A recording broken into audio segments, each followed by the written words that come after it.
యజ్ఞేశ అచ్యుత గోవింద మాధవ అనంత కేశవా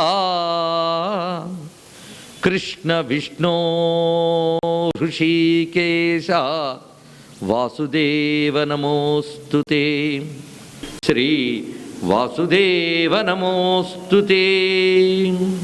నమో మహద్భ్యో ఋషిభ్యో గురుభ్యో నమః. దేదో ఒక భయంకరమైన పిశాచ సంచార భూమి వలె ఉన్నది అనుకున్నాడు. ఇలా అనుకుంటూ ఉంటే వెంటనే జభీమన చెట్టు మించి ఒక ఆకారం పడిందిట. చూసి ఆశ్చర్యపోయాడు. వాడు ఎలా ఉన్నా అంటే మృతమర్త్యురంటాన నిడ్డజాలక నెప్తృరంజిల్లు పెనుబట్ట ముంజువాని పల్ల చీమల వక్ర భల్లాతకయుబోలె నెర్రదుప్పటి నొప్పు కర్రెవాని వ్యత్యస్త హస్తిమస్తాభవాయకు గడ్డమును దంష్టికలు పొల్చు మొగమువాని కడుదుర్ల నిడు తుట్టెగతి చొంగలో పాండురత మించు కపిల కుర్చంబువాని నరకు తెరువరి కన శాఖ లెక్కజారు ప్రేవుజందెంబు కసరి పైపెట్టువాని వ్రేలుడగు బొజ్జగల బోరగాలివాని చెంబు తలవాని అవటు కచంబువాని అని ఒక బ్రహ్మరాక్షసుడు వర్ణిస్తున్నాడు ఇక్కడ. ఆ బ్రహ్మరాక్షసుడు ఎలా ఉన్నాడంటే ఆ ముఖం ఏనుగు తలని తిప్పిపెట్టినట్టున్నాడు అన్నాడు. అంటే ఆ రెండు దంతాల వలె ఆ పైన కొమ్ములు వచ్చి వాడు ఆ విధంగా జుట్టంతా పైకి లేచి ఉన్నట్ట. చెంబు తలవాని అవటు కచంబువాని, ఆ పైనటువంటి జుట్టు కూడా వికృతంగా కనిపిస్తూ ఉన్నటువంటిది. కండకన్నులవాని, ఎర్రని కళ్ళతో ఉన్నాడు, అవి కూడా కండపట్టి ఉన్నాయట. పైగా వాడికి బాగా ఆకలిస్తోంది, సరైన ఆహారం దొరకట్లేదు. ఇన్ని తిని పాడేశాడు. ఎప్పుడు పడేశాడు? చాలా కాలం మీద ఆకలితో ఉన్నట్ట. ఈ ఆకలి తట్టుకోలేక వాడి దగ్గర ఉన్నటువంటి బేతాళికలు ఉన్నారు వాడికి, ఆ బ్రహ్మరాక్షుడి దగ్గర. అందుకోసం ఆకటను బండతిట్ల బేతాళికల సారెతిట్టువా అని ఆ బేతాళికను తిడుతూ ఉన్నట్ట. నగగరిమవాని అన్వర్తనాము కుంభజానువు అను ఒక్క ద్విజ నిశాచరును కనియే. ఆ బ్రహ్మరాక్షుడి పేరు కుంభజానువు అని. అటువంటి బ్రహ్మరాక్షుడిని చూశాడు. చూసిన వెంటనే ఆశ్చర్యచకితుడయ్యాడు. వీడితో నాకు ఇచ్చిన గొడవ ఎందుకు లేని వెళ్ళబోయేట. అక్కడి నుంచి వెళ్ళబోతే ఆపాడు ఆ బ్రహ్మరాక్షుడు. వాడును కంటి పోకుమని వ్రాలే మహిన్, నిన్ను చూశానయ్యా ఎక్కడికి తప్పించిపోతావు అనుకుని దగ్గరకు వచ్చేట. ఆ రాగానే అతని దగ్గర ఉన్నటువంటి ఈ ఆడదెయ్యాలు మొదలైన వాళ్ళందరూ వెళ్ళి వాడిని పట్టుకున్నారు. అప్పుడు కుస్తీ పట్లతో యుద్ధం జరిగింది ఆ బ్రహ్మరాక్షసికి వీడికి. ఇతడు ఎవరయ్యా మాలదాసరి అంటే గతంలో రాజభటుల్లో ఉండేవాట, సైన్యంలో ఉండేవాడు. సైన్యంలో ఒక మంచి యవ్వనం వరకు ఉంచుతారు కదా, అటు తర్వాత వాళ్ళు ఇచ్చిన భక్త్యంతో మిగిలిన కాలం గడుపుతారు. అప్పటి వ్యవస్థ కూడా అలాగే ఉండేది. అలా ఉండేవాడు కనుక మంచి బలిసిన దేహం అవి ఉన్నాయి, పోరాట పటిమ కలిగిన వాడు కనుక చాలాసేపు పోరాటం చేశాడు. ఎవరితో? ఈ బ్రహ్మరాక్షసితో. చివరికి ఎంత చేసినా వాడు బ్రహ్మరాక్షసి, వీడు మాత్రం మనిషి. అందుకు వాడి బలమే నెగ్గింది. దానితో ఒకవైపు ఆకలి బాధ, దొరికిన వస్తువు వెళ్ళిపోతుందని బాధ, వెళ్ళిన వస్తువును పట్టుకునేటప్పుడు అది తనతో ప్రతిఘటించి యుద్ధం చేసిందన్న ఉక్రోషం, వీటన్నిటితో అతనికి చాలా కోపం వచ్చింది వీడి మీద. వచ్చి వీడిని చెట్టు కట్టను ముందు అన్నాడు. వెంటనే ఇతని చేత బలం తగ్గినటువంటి ఆ మాలదాసరిని ఈ ఆడదెయ్యాలన్నీ కలిపి చక్కగా తీసుకుని చెట్టు కట్టేయట. అతన్ని చూసి, ఆహా మంచి భోజనం దొరికిందయ్యా పొద్దున్నే నాకు, భగవంతుడు నా మీద దయతరిచిని పంపించాడు అన్నాడు. పైగా నిన్ను మామూలుగా కాదు, బాగా తినాలి నిన్ను, ఎందుకంటే నువ్వు బాగా తిన్నావు, నన్ను నీతో యుద్ధం చేయాల్సిన అవసరం వచ్చింది నాకు. నన్నెంత లయించిన కళ్ళు నిన్నే రుజువిధి వధింతునే అని, నన్ను ఇంత శ్రమ పెట్టే నిన్ను నెమ్మదిగా చంపనయ్యా, బాగా ఏడిపించి చంపి మరి నిన్ను తింటాను చూడు అని చెప్తే అప్పుడు దాసరి చక్కటి మాట్లాడుతున్నాడు. ఈ సంభాషణ చాలా దివ్యంగా ఉంటుంది. ధర్మ మెరుగుంచు సూక్తి నా తండు పలికే, ధర్మమయమైన సూక్తిని చెప్తున్నాడు దాసరి. చూడండి ఎంత విశేషము. వినుమొక మాట రాత్రిచరా. ఇందాకేమో వటవృక్షం గురించి రాసినప్పుడు ఏం అర్థం కాకుండా అంత సమాసాలా, ఇప్పుడు అందరికీ అర్థమైపోతుంది. అంటే అర్థం ఏంటి? కవులు అర్థాన్ని మించి అనుభూతినిస్తారు. ఇదే విషయం మనం చెప్పుకున్నాం. వటవృక్షం అంటే ఏమిటి, అంత భయంకరంగా ఉందో వర్ణనతోనే చూపించాడు ఆయన. తెలుసుకోదలుచుకున్నవాడు సంస్కృత పండితుడి దగ్గర కూర్చుని చక్కగా విభజన చేసి తెలుసుకోగలడు. కానీ చదువుతున్నప్పుడే అనుభూతి చూడండి. ఇక్కడ దాసరి ఎంత వినయంగా మాట్లాడుతున్నాడో. వినుమొక మాట రాత్రిచరా, ఓ రాత్రించరా రాక్షస, ఒక్క మాట విను. వేగిరమేటికి, ఎందుకయ్యా అలా తొందరపడతావు నువ్వు? నేను జయింతురే అనిమిషులైనా, దేవతలైనా నిన్ను జయించగలరా చెప్పు బ్రహ్మరాక్షసివి. ఇక నేనా భాజనగత అన్నమ నేనిక ఎందుబోయేదన్, నేను ఎక్కడికి పారిపోయినయ్యా? భాజనగత అన్నము అంటే విస్తర్లో వడ్డించిన అన్నాన్ని, నీ పాత్రలో పెట్టిన అన్నాన్ని నేను ఎక్కడ పారిపోతా? శుభ్రంగా తినక తప్పదు నన్ను. కానీ ఈ తినే లోపల నీకు ఒక మంచి మాట చెప్తున్నానయ్యా వినన్నాడు. నువ్వు ఎలాగూ తింటావు, కానీ అయ్యో పాడైపోతున్నావే అని జాలితో నీకు ఒక మాట చెప్తున్నాను అన్నాడు. ఇది జాలి అండి. ఆ దయ ఉన్నదే విష్ణు భక్తుడు అవ్వడం వల్ల ఆయన గారి లక్షణం అలా వచ్చిందనమాట. ఇది విశేషం చెప్పడం. ఎందుకంటే భక్తుడు భగవద్గుణాలు కొన్నైనా వాడికి అంటాలి కాసింతైనా, లేకపోతే వాడు భక్తుడు కాలేడు.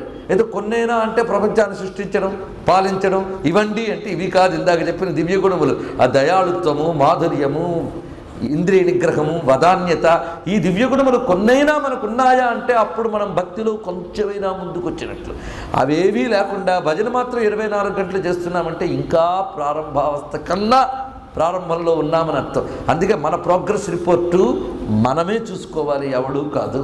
ఎంత ఎదిగేమనేది మనకే చెప్తుంది. ఏ గుణం ఎంత సంపాదించాం, ఎంత కామాన్ని నిగ్రహించుకున్నాం, ఎంత క్రోధాన్ని నిగ్రహించుకున్నాం, ఎంత నోటి దురుసుతనాన్ని నిగ్రహించుకున్నాం, ఎంత అసూయ నిగ్రహించుకున్నాం, ఎంత ద్వేషాన్ని నిగ్రహించుకున్నాం.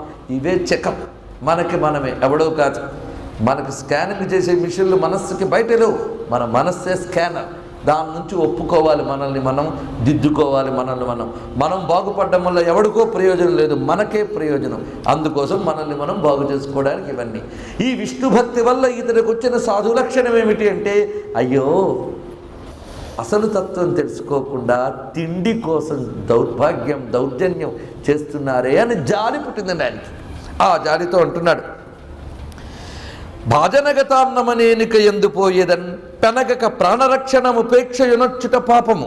అయితే మరి ఇంత వేదాంతం చెప్తున్నావే ఏమని? నేను నీ పాత్రలో వడ్డించిన అన్నాన్ని నా మాట విను అని ఇంత జాలిగా చెప్తున్నావు, మరి నాతో ఎందుకు యుద్ధం చేసావు అని నువ్వు అనొచ్చు. నేను నిన్ను తినడానికి వచ్చినప్పుడు యుద్ధం ఎందుకు చేసావు? నీ శరీరాన్ని రక్షించుకోవడానికే కదా. మరి ఇంత వేదాంతం చెప్పిన వాడు నీ శరీరం కోసం ఎందుకు యుద్ధం చేసావు అంటే అక్కడ చెప్తున్నాడు ఏమిటంటే, ఈ శరీరం కూడా నాది కాదు, అది విశేషం. ఈ శరీరం, ఈ ప్రాణం ఈశ్వరదత్తం. నేను చెయ్యగలిగినంత వరకు దీన్ని రక్షించుకోవడం నా బాధ్యత, అది విశేషం. అందుకు శరీర రక్షణ కోసం తాను తప్పించడం అనేది కర్తవ్యం కనుక నేను యుద్ధం చేశాను, ఎంతవరకు రక్షించుకునే వరకు. ఇంకా నేను చేయవలసిందంతా చేసినా ఎప్పుడైతే ఓడిపోయానో ఇంకా నీ పాత్రలో అన్నాన్నే, అందులో సందేహం లేదు. ఇప్పుడు దీన్ని కాపాడుకోవాలన్న తపన నాకు లేదు, కాపాడుకోవాల్సిన ధర్మం ఉంది కనుక ప్రయత్నించాను, ఆ ప్రయత్నం విఫలమైంది.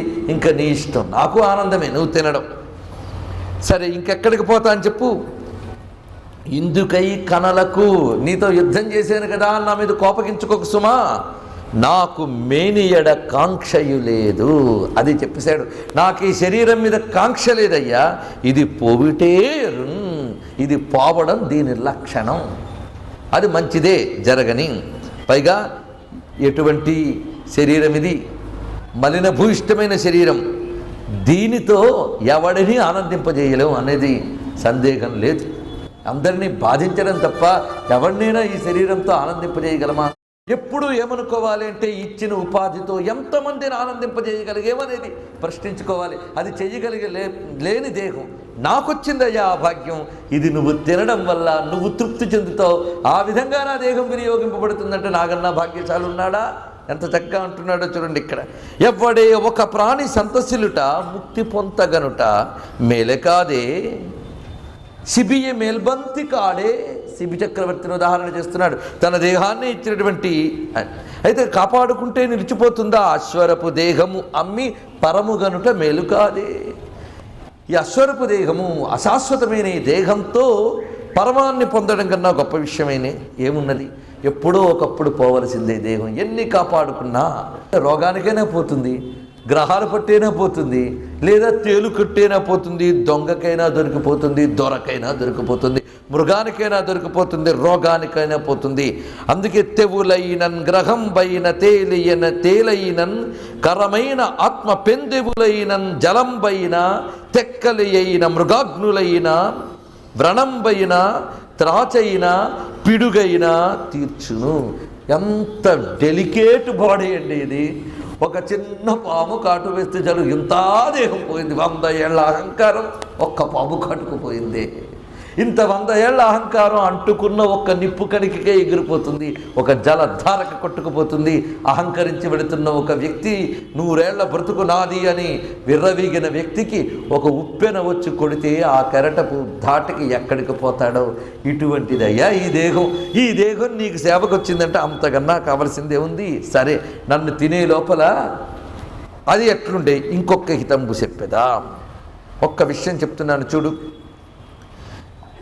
నువ్వు ఈ పనులు చేస్తున్నావు, కానీ ఇటువంటి దేహాన్ని దుష్టకార్యాల కోసం వినియోగించడం వల్ల పాపం చేకూరి నువ్వు అధోగతుల పాలవుతావు సుమా.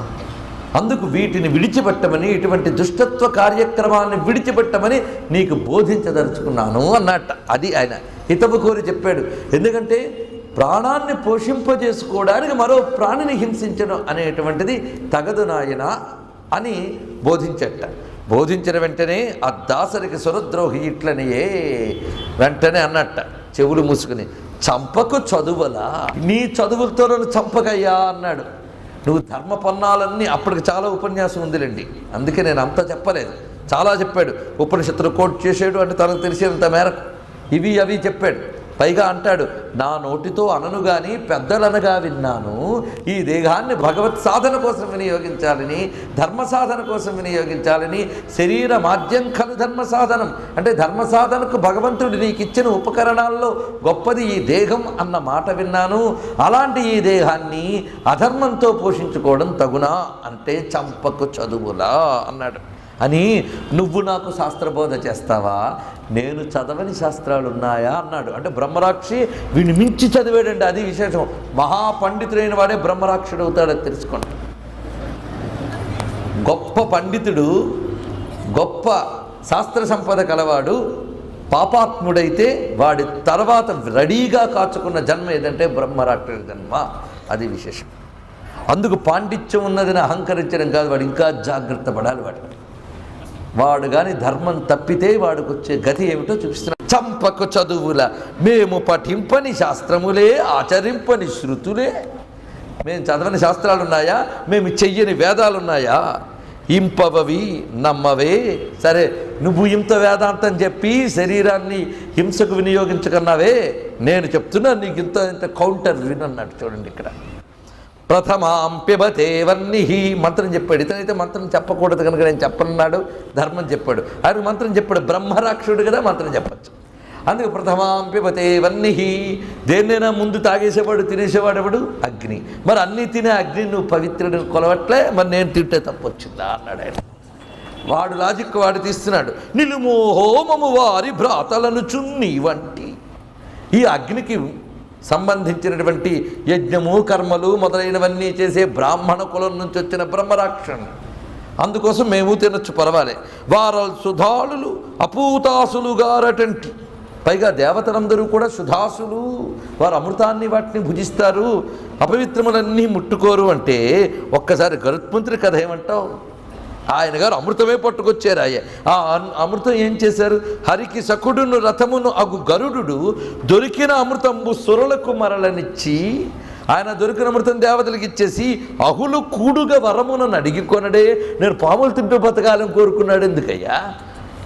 అమృతాన్ని ఇచ్చేసి. అందుకోసం ఎవరికైనా అమృతమైనను చవులే జాత్యన్న ఘన్ సమమే. అమృతమైనప్పటికీ కూడా వాడికి సిద్ధమైన ఆహారం తినడంలో వాడికి మజా ఉంటుంది, కానీ వాడిది కాని ఆహారం వాడి గురించి ఏమిటయ్యా? నేను బ్రహ్మరాక్షని కనుక నా మనుషుల్ని పీక్కుతుంటేనే సరదా, అందుకు నేను తిట్టాను. తప్పేముంది? నిదురుయుకూడు బోచది వినేనిట కన్నది ఏమి, ఎవడి చదువుల అర్థవాసపు మృషల్వి పేల్పాడు. నేను బోల్డ్ చదివేనయ్యా, పగలు రాత్రి అని కూడా లేకుండా నిద్ర కూడు కూడా పక్కన పెట్టి ఇన్ని చదివాను, ఏం సంపాదించాను? బ్రహ్మరక్షణ అయ్యాను. ఏమిటి చదువులు శాస్త్రాలు ఇవన్నీ నాకు చెప్తావు అని చెప్తే ఆశ్చర్యపోయాడు. అయితే నువ్వు మాట్లాడిన తర్వాత నాకు చాలా ముచ్చట వేసిందిలే అన్నాడు రాక్షసుడు దాసరిని. నీ మాటలు వింటుంటే నేను ఎవరినో మనిషిని తింటున్నాను అనుకున్నాను, కానీ నువ్వు ఇంత చక్కగా మాట్లాడుతుంటే అబ్బో బాగా చదివిన కూరనా ఉందన్నమాట అన్నాడు. అంటే మంచి ఎలాంటి భోజనం అంటే ఎడ్యుకేటెడ్ భోజనం అనమాట. నాలెడ్జ్ బాగా ఉంది, అందుకు రుచి బాగుంటుంది. చదువుల మాటలాడి కనజాల ఒకానొక మెచ్చునొక్కడు, ఈ చదివిన కూర వింత చవి. ఈ చదివిన కూర తింటారు కనుక గొప్ప రుచిగా ఉంటుంది. చాలగ తెమ్మను మెచ్చదక్కగన్ అని మాట్లాడితే ఆశ్చర్యపోయి ఇంకా వీడికి ఆర్గ్యుమెంట్లు లాభం లేదనుకున్నాడండి. రాక్షసుడికి తెలివితేటలుంటే ఇదే ప్రమాదం. ఎప్పుడైతే పాండిత్యం ఉంటే వాడు కానీ అధర్మపరుడయ్యాడు అనుకోండి, వాడి వల్ల జాతికి చాలా ప్రమాదం. ఎందుకంటే వాడు అధర్మానికి అందరికీ శాస్త్రాలు కొటేషన్స్ ఇస్తాడండి వాడు. అందుకే పండితుడి వల్ల ప్రపంచానికి చాలా ప్రమాదం ఉంది మరొక యాంగిల్లో. కానీ పండితుడి వల్లే సమాజానికి హితం. ఎందుకంటే ఇది ధర్మం అది అధర్మం అని చెప్పగలిగే ఆలోచనా శక్తి ఉన్నవాడు పండితుడు. అలాంటి ఆలోచనా శక్తి గల పండితులు రావాలి. వాళ్ళ స్వార్థరహితులై శాస్త్రాన్ని నిర్భయంగా దేశక్షేమం కోసం చెప్తూ వారు ఆ శాస్త్రయుతమైన కర్మల్ని దేశానికి ధారపోసే పండితుల యొక్క అవసరం ఎప్పుడు సమాజానికి అవసరం వాళ్ళే నడుపుతూ ఉన్నారు. కానీ వాళ్ళు ఈ శాస్త్రాన్ని దుర్వినియోగం చేసుకుని ఈ వాళ్ళ యొక్క అధర్మాన్ని సమర్థించడానికి వినియోగించితే ప్రమాదములున్నాయి. అది ఇక్కడ తెలుసుకోవాలి. అందుకే ఎంత ఆర్గ్యుమెంట్తోనైనా నేను పాపం చెయ్యలేదు అనిపించుకోవచ్చండి, కానీ పాప పుణ్యాలు ఆర్గ్యుమెంట్లకు అందవు. తర్కాలకు అతీతమైనటువంటిది కాలం, దాని లెక్క అది వేస్తూనే ఉంటుంది. దాని లెక్కలేమిటో మనకేం తెలుసండి. చిత్తశుద్ధి కలిగిన వాడు ఆ ఈశ్వరుని యొక్క అనుగ్రహం చేత దాన్ని ఆమోదించుతాడు. జీవితాన్ని సార్థకం చేసుకోమనేటువంటి ఆధ్యాత్మిక రీతిని మాత్రమే ఈయన చెప్పాడు, కానీ ఎలాగోలాగా బ్రతికేసయ్యి అనేటువంటి లోకనీతిని చెప్పలేదు ఆయన. ఎందుకు? తాను ఆ మార్గం ఎంచుకున్నాడు కనుక. దాసరి బ్రతుకంటే ఏమిటి, బ్రతుకు లక్ష్యం ఏమిటి తనకు తెలుసు కనుక తాను వెళుతున్నటువంటి ఆ మంచి మార్గం అంటే ఇతరికి చెప్దాం అనుకున్నాడండి. మనం ఏదైనా ఒక మంచి చోటు చూసినా, ఒక మంచి పదార్థం తిన్నా 10 మందికి పంచుదాం అనుకుంటాం, స్వార్థపరులం కాకపోతే. అవునా కదా? అలాగే భక్తులందరూ కూడా స్వార్థరహితులు, అది విశేషం. అంతేగాని తమ దగ్గర ఉంది కదా అని క్లాసులు తీసుకుని బోధించేవాళ్ళు కారు భక్తులు. లేకపోతే ప్రహ్లాదుడికి ఏం పోయిందండి? గురువుగారు తెచ్చి కూర్చోబెడితే పిల్లలందరినీ పిలిచి ఆయన ఎందుకు చెప్పాలి విష్ణు భక్తిని? అయ్యో చెడిపోతున్నారే అని బాధతో వాళ్ళకు ఉంటుంది ఆ బాధ. అయ్యో భగవంతుడు ఇచ్చిన గొప్ప అవకాశమే ఈ జన్మ అనేటువంటిది, ఇటువంటి జన్మని అవకాశం వినియోగించుకోకుండా నాశనమైపోతున్నారే అనే ప్రహ్లాదుడి వేదన తప్ప తాను మహాభక్తుడిని ప్రొజెక్ట్ చేసుకోవడం ప్రహ్లాదుడి యొక్క ఉద్దేశం కాదు కదా. అదేవిధంగా దాసరి కూడా ఇక్కడ ఇతనికి కొన్ని మంచి మాటలు చెప్పేసి అతనికి ఆహారం అయిపోదాం అనుకున్నాడు. ఆయన ఏమీ అనలే. ఆఖరికి అనుకున్నాడు, ఇతడు చెప్పిన ఈ కుతర్కం ఉందే అది విని ఎప్పుడైనా సరే కుతర్కంతో కూడిన శాస్త్రం విన్నా అది వినరాని మాటేట. అందుకు కుతర్కోక్తులకు కృష్ణస్మరణంబు చేసి వెంటనే 2 చెవులు మూసుకుని కృష్ణ అన్నట్ట. ఎందుకంటే చెడ్డ మాట వింటే పాపం అండి. ఇంకా అంటే అన్న విషయం పక్కన పెట్టండి. శాస్త్రాలని కానీ దేవతల్ని కానీ పొరపాటును కూడా తోలనాడకూడదు, అది విశేషం. ఇతర దేవతల్ని నిందించడం, ధర్మాలను నిందించడం, కుతర్కాలు ఉపయోగించడం, వినరాని మాటలు, అవి వింటే భగవన్నామ స్మరణ చెయ్యాలి. అందుకే కృష్ణస్మరణంబు చేసి అప్పుడు ఆయన అన్నాడు, ఇప్పుడు నీతో కూర్చుని నేను లాజిక్కులు చేస్తూ ఉంటే నా సమయం వృధా అవుతుంది, అది విశేషం. అంటే నువ్వు ఎలాగూ స్వభావత దాని మీద ఉన్నావు, నీతో ఆర్గ్యుమెంట్లే నాకు. అందుకే ఉత్తములైనటువంటి వాళ్ళు చెప్పవలసినంత మేరకు చెప్తారు. కానీ వాడు ఇంకా స్వభావత దుర్మార్గుడైతే వాడితో ఆర్గ్యుమెంట్ మొదలైతే వాడు తన మాట వినలేదే అని కోపం బయలుదేరుతుంది. ఆ కోపంతో వికారం, దానితో నోరు తూలడం, ఎన్ని వికారాలు రావాలో అన్నీ వస్తాయి. అందుకు ఇంకా వీడితో నేను ఆర్గ్యుమెంట్లు చేస్తే బుద్ధి క్షోభమగుగాక అయిపోతుంది, అదో పెద్ద ప్రమాదం. అందులో పండితులతో ఆర్గ్యుమెంట్ పెట్టుకుంటే ఉన్న బుద్ధి పాడవుతుందని మనకి. ఏదో భగవంతుడిని నమ్ముకుంటూ మన పూజ మనం చేసుకుంటూ ఉంటాం. ఒక పండితుడు వస్తాడు, ఇంకా విగ్రహాలను పూజ చేస్తావేంటయ్యా, ఎదుగు, అంతా విశ్వమంతా ఒకడే, నిర్గుణాన్ని ఆశ్రయించు, ఈ విగ్రహాలను పూజించుకు, విగ్రహంలో ఏముంది కావాలంటే అని ఒక కొటేషన్ చెప్తాడు. ఇందు నుంచి మనకేం తెలియదు, అదేదో గురువుగారు చెప్పారు విగ్రహాన్ని పూజించకూడదుట, అందుకు పక్కన పెట్టి మరి ఏంటి పూజించాలి? నిర్గుణంట. ఇంకేం చేస్తాడు వాడు? ఇది లేదు, ఆ టావు లేదు, ఎక్కడో ఉంటాటవాడు. ఇంకేం చేస్తాను చెప్పండి? ఇలా ఉంటే అందుకే వాదో నావలంబ్య అన్నారు నారదుల వారు భక్తి సూత్రాలు చెప్తూ, భక్తుడు వాదమును ఎప్పుడూ అనుసరించరాదు. అందుకు సరే వీడితో ఆర్గ్యుమెంట్ ఎందుకు, నా పని నాకుంది కదా అని, నీకు నేను చెప్పేదేముందయ్యా, ఇంత పండితుడివని నాకు తెలిసిపోయింది, మద్వచన స్ఖాళిత్యంబులు సహించి దయచేసి నేనేదో పొరపాటును మాట్లాడేసే నన్ను క్షమించు. ఒక్క విన్నపం చేస్తున్నాను విను. ప్రఖ్యాతుండవు దచ్యులందు. చూస్తూ ఉంటే నువ్వు మామూలు దాక్షుడివి కావు, నన్ను చదివిన కూరవన్నావు, నువ్వు ఇంకా గొప్పవాడివి. ఇంత కొటేషన్స్తో సహా ధర్మాన్ని చెప్పావు కనుక నువ్వు ఇంకా గొప్పవాడివి. సరే, ఒక్కటి నీ నుంచి నేను కోరుకుంటూ ఉన్నాను. కోరుకోవడానికి నీకు అర్హత ఏమిటి అని నువ్వు అనొచ్చు. 7 అడుగులు వేసినా 7 మాట్లాడినా స్నేహితులవుతారు అంటారు కదా. సఖ్యం సప్తపదీనం అన్నారు. సప్తపదీనం, సప్త పదములు అన్నారు. పదము అంటే అడుగు, పదము అంటే మాట, రెండూ కూడా. అందుకు మనం ఇప్పుడు 7 మాటలైనా ఆడుకున్నాం కనుక మన ఇద్దరు స్నేహితులం అయ్యాం కనుక, స్నేహితుడిగా నిన్ను ఒక్క అభ్యర్థన చేస్తున్నాను, అది తీర్చు అన్నట్ట. ఏమిటి అని ప్రశ్నార్థకంగా చూశాడు ఆ రాక్షసుడు. నీ ఇష్టం వచ్చింది చెయ్యి, నన్ను తిను, కానీ ఈ ఒక్క అభ్యర్థన. అదేమిటంటే, ఈ కురుగడి వైకుంఠం పాడివత్తు వ్రతముగా. నాకు వ్రతం ఉన్నదయ్యా, ప్రతిరోజు బ్రాహ్మీ ముహూర్తంలో వెళ్ళి స్వామిని ప్రార్థించి రావడం నా వ్రతం. ఈరోజు ఆ వ్రతం చేయలేదు నేను. ఆ వ్రతం చెయ్యకుండా దేహాన్ని వదిలితే ఇంకా నాకేమిటి క్షేమం? అందుకు నాకు అనుమతిస్తే ఒక్కసారి వెళ్ళి నా స్వామి దగ్గర గానం చేసి వచ్చేస్తాను, అప్పుడు నువ్వు తినొచ్చు అన్నాడండి. ఆ విష్ణువు వ్రతానికి లోపం రాకూడదు. ప్రాణం పోయినా పర్వాలేదు కానీ విష్ణు వ్రతానికి లోపం రాకూడదు. అందుకే నన్ను నువ్వు విడిచిపెడితే పాడివత్తు వ్రతముగా తత్సేవాకృతి కడపట అశనము నీకవుదు. ఆయన్ని సేవించి వచ్చిన తర్వాత నీకు ఆహారాన్ని అయిపోతాను సుమా. ముఖ్యమిదయ్య నేడగుతుదకున్. ఇది ఈరోజు నా ముఖ్యమైన పని అంటే వెంటనే హంచు అతండు పల్క దరహాసిత చెక్కిలు కొట్టి వెంటనే చెప్పినవాడు నవ్వు నవ్వెట్ట. నవ్వి భలే వేసేవేను ఒక్కట ఆ చెక్కిల మీద కొట్టేట. కట్టేశాడు కదా, ఆ చెక్కిల మీద కొట్టి, ఆహా లెస్స పండించితివో ఈ దాసరి, భలే ప్లాన్ వేసేవయ్యా. నేను ఇంత శాస్త్రములు చెప్పాను కనుక ఏదో వ్రతము అని చెప్తే వీడి వింటాడేమో అనుకుని ప్లాన్ వేసావా నువ్వు? వనింతెరవాటులు కొట్టి కొట్టి మేన్వంచి విరక్తి దాసరివి నిన్న కదా ఆడవు. ఇప్పుడు దాసరిలా పెద్ద కబుర్లు ఆడుతున్నావు. నీ ప్రొఫెషన్ ఏంటో నాకు తెలుసు. నువ్వు నాతో యుద్ధం చేసినప్పుడే వీడు సామాన్యుడు కాదు, ఒట్టి పాటలు పాడుకునే దాసరి కాడు వీడు. ఒకప్పుడు బలిష్ఠుడు, యుద్ధాలు చేసిన వాడని తెలుసు. అందుకే వనిన్ తెరవాటులు కొట్టి కొట్టి మేన్వంచి విరక్తి దాసరివి నిన్న కదా ఆడవు. నిన్న మొన్న దాసరయ్యో, కానీ అంతకు ముందు తమరి పని ఏమిటి? యుద్ధాలు చేయడమే. అందుకు తప్పించుకునే చావు తెలివితే అట్లా అంటారు వీటిని. అవి చూపిస్తావా? ఈ మమ్మల్ని కొంచెము చేసి త్రాడు కొరికిపోతల పోసేదు మెచ్చి తిని.